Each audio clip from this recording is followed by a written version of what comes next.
Moin! Lust auf einen Big Snack? Nach dem Intro zeigen wir euch Burger mit einer Käsekruste.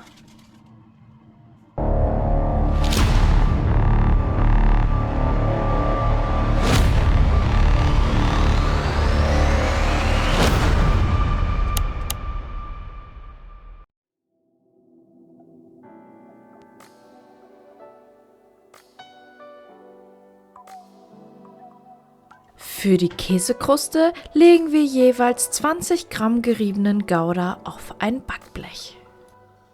Dieses geben wir anschließend bei 180 Grad für 10 Minuten in den Backofen. Währenddessen bereiten wir die Burger vor, indem wir die Patties einmal anbraten und die Burger Buns im Airfryer erwärmen. In der Zeit waschen wir unsere Tomate und den Salat und schneiden die Tomate in Scheiben.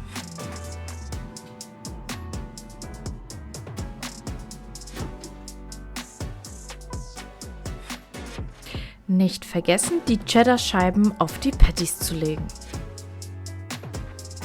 Nachdem die Buns kurz abgekühlt sind, nehmen wir unsere Chili Mayo und bestreichen beide Seiten.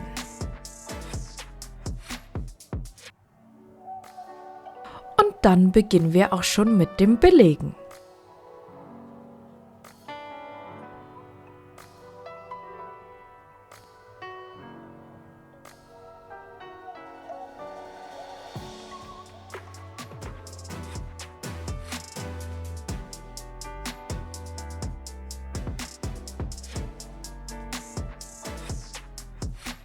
Um die Burger mit einer Käsekruste zu versehen, müssen wir sie vorsichtig halbieren.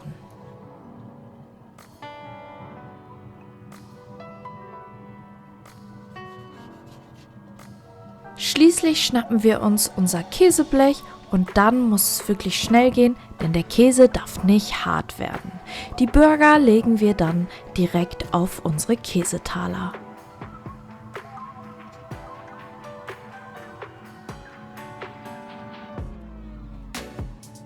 Nach circa 3 Minuten sollte der Käse hart sein und dann können wir das vorsichtig vom Backblech lösen.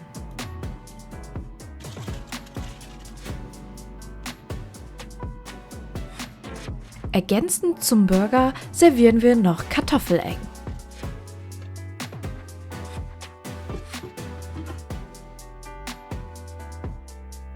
Und dann haben wir unser Snack Time.